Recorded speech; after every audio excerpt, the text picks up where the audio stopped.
Hello everybody, welcome to a new series. While we wait for the upcoming Dinosaur Island Season 2, we will take a trip into somewhere which not even scientists are able to explain. This place is called the Hollow Earth. Let's get into it. In a desert landscape, we see a griffin. Warning, disclaimer, a lot of these figures have their creators' tags on it, so if you see a Sletchy tag on one of them, please just ignore it. Thank you. Your discretion and annoying features in this show is advised, because you may see the tags as an annoyance and a distraction, so please ignore the tags. Thank you. What? Oh no, it's not cutting. Anyway, back to the video. Here we see this griffin. He is called Eclipse.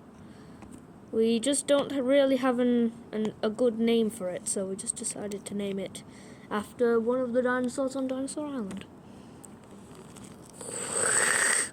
He's an alpha predator in this place. At the tip of his tail, he has a crystal-like club, which he uses to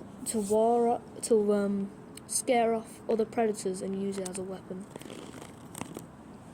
He also has crystals running down the back of his neck, and they will normally glow at night to sort of scare off more bigger creatures.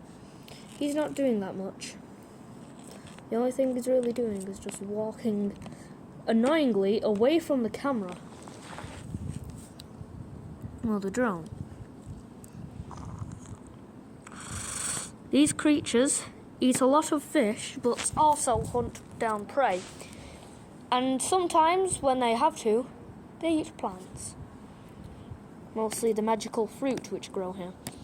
But these creatures always have their own set of challenges in life, and our good friend Eclipse has one of them, and it's right behind him and he doesn't even notice. The almighty phoenix. This creature represents the eternal flame and rebirth. It's quite a deadly but beautiful animal, and it probably can distract you by its beauty and then kill you. But they've evolved quite well, for in the Hollow Earth, they now have a strange tail, which sort of can pick up prey, and their beak is especially designed to tear flesh off corpses.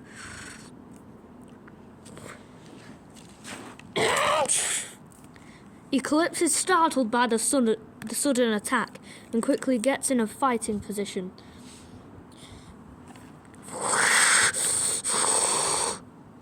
While the almighty phoenix, well, let's just call it a phoenix, makes itself look big and a lot more stronger. The massive crystal-like flames on his back glow up to make him seem a lot more powerful. Sometimes fights like this just end in a roaring contest.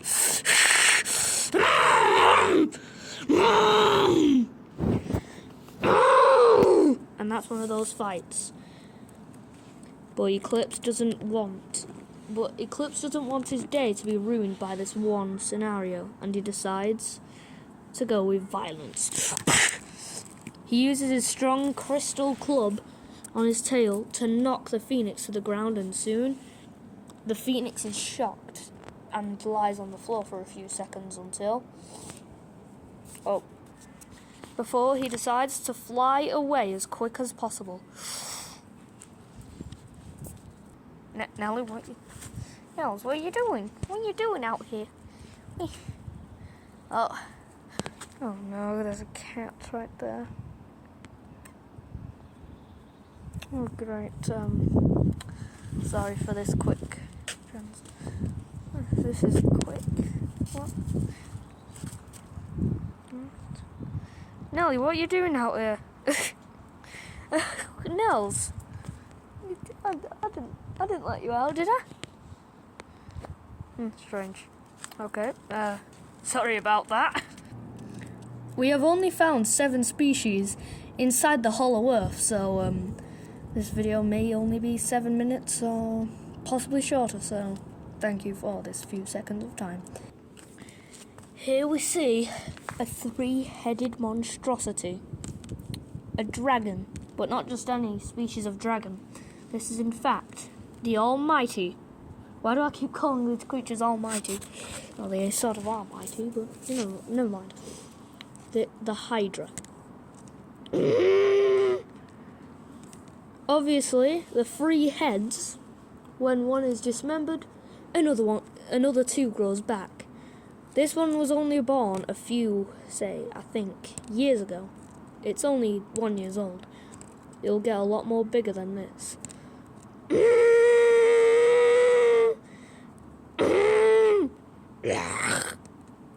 Obviously, all the 3 heads have their own personalities and brains. This one we have decided to name Mike. The other one we have decided to name Snarl. And the top one we have decided to name Thorn. Because Thorn is the most aggressive. Mike, I forgot what his name is. I think it was Mike. Is the most. How do I say this in the most polite way? Dim-witted one. While Snarl is just always angry. These 3 always have a few arguments over who should be the main head who orders people about. But Thorn has to stay in his control. Well, in their control, if that makes any sense.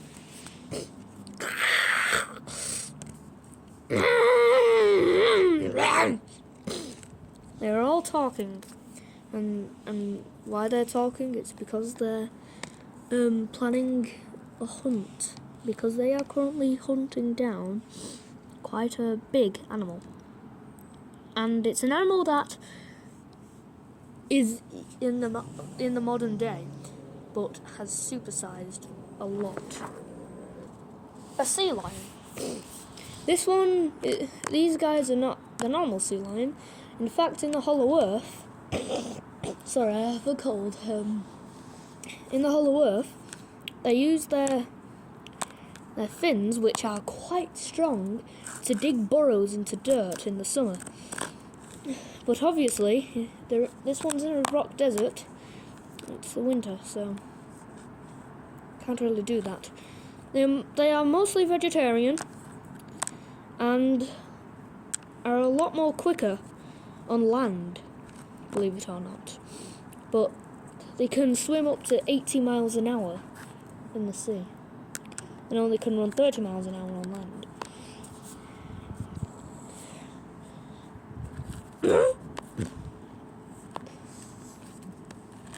They use their blunt snout, which has been evolved to sniff out dead prey, and also to pick things up in a way. Well, not really, just sort of shove them out the way like this. What he just did then. This one is living its own little peaceful life, and it even has a little home in a little small canyon. This peaceful life will be interrupted by the Hydra. Thorn is ordering the attack and is slowly but surely trotting over. Snarl is a bit more quick and decides to use all of his strength in his neck to pull the whole entire Hydra.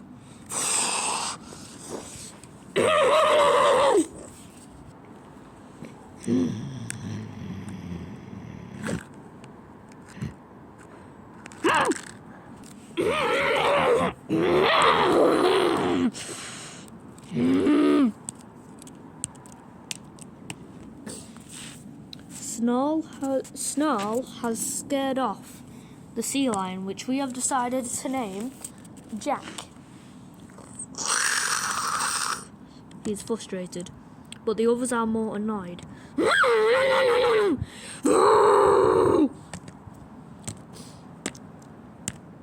They go back to where they were before and have to wait for another prey item to stroll by. Meanwhile, on a quite big cliff, we see a snout, a long one at that, and we see a massive creature on this little mountain. Seems like it has climbed up, because even though the drone makes this cliff look quite small, well, sort of, if you fell, you died, and it's about this. You may think it's about the same size of a house. No, it's about 3 times the size of Godzilla, who, as you know, is big, more bigger than a skyscraper. Anyway, this one has climbed. This creature, which we have no clue what it is, sort of looks like a giant anteater, but has the personality of a sloth in a way, and climbs and swings from tree to tree like a monkey, so we have no clue what it is. So, also it's blind, and it follows its snout around a lot. We are very surprised how it can survive like this, like on cliffs. The reason why he's up here, though, is something like... And remember when I just said Godzilla? Yes, that's why he climbed up here. So let's go down and see him. Here he is, the great Godzilla. The one who has been in countless Japanese and American films. That's it. Let's just pretend that these films actually did happen, because I have no clue that I just put myself in a frozen state, because I just said there that Godzilla has been in countless films. So let's just pretend those films are based off true stories but are way over-exaggerated. Okay, thank you for those 5 seconds of your time. He has had about 2 fights with Godzilla. 2 fights with King Kong, sorry. The massive monkey. Oh, you've seen my hand there, sorry. And he is currently going for a stroll through the desert.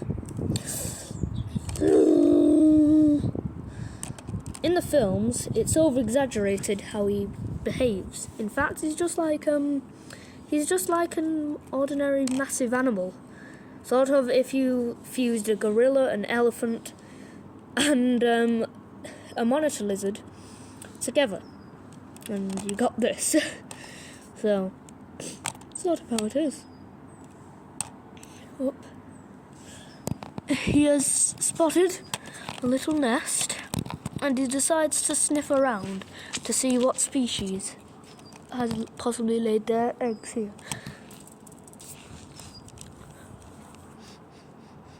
He doesn't find any eggs, but he does find a carcass.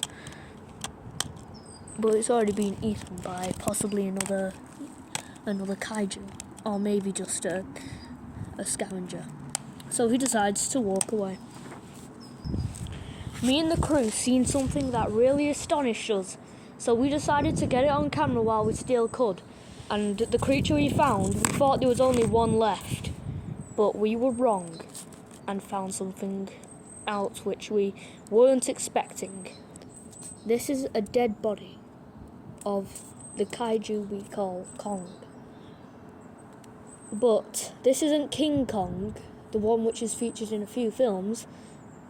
This is a different one.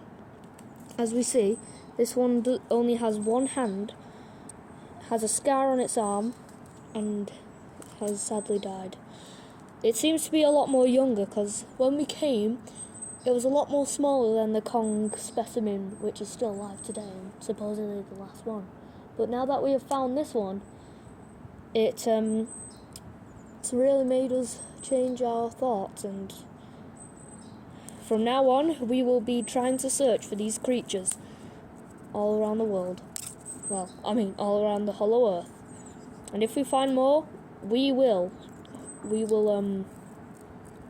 record it and send it out to this platform we call YouTube.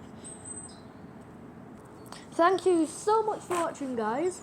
If you want more Hollow Earth content, make sure to leave a like on the video, and up to now, I'm not going to ask you to subscribe, but subscribe to a channel called Ollie and Lucas.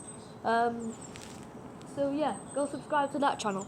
And like I just said, if you want more Hollow Earth content and Dinosaur Island content and more content in general, leave a like on the video. Thank you for watching this video. The reason why I made this video is because my